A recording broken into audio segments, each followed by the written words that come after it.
Les forces arabo-kurdes soutenues par la coalition menée par les Américains se sont félicitées hier de la fin du califat du groupe État islamique, califat autoproclamé. Son dernier fief, Baghous, dans l'est de la Syrie, a fini par être repris. Mais Didier François, vous qui connaissez bien la région, vous étiez d'ailleurs encore en Syrie il y a quelques jours, cela ne veut pas dire pour autant que nous n'entendrons plus parler des djihadistes de l'État islamique.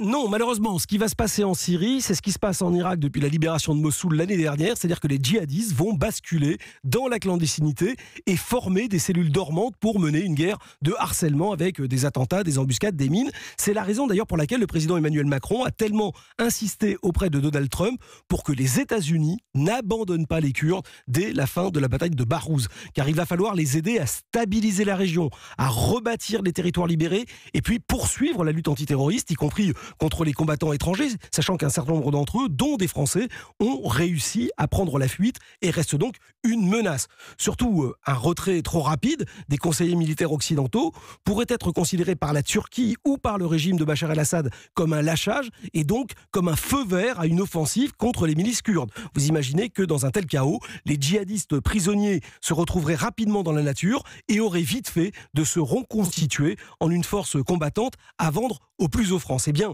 pour éviter ce scénario catastrophe, au moment même où l'État islamique se retrouve très sérieusement affaibli par la perte des territoires qu'il contrôlait depuis presque 5 ans, qu'un accord a été trouvé avec Washington pour garder dans le nord-est de la Syrie une présence militaire occidentale de l'ordre d'1 millier de membres des forces spéciales pouvant à la fois faire de la lutte antiterrorisme aux côtés de leurs partenaires kurdes et puis de la stabilisation régionale en dissuadant toute velléité aventuriste des autres acteurs locaux. Didier François du service étranger d'Europe 1.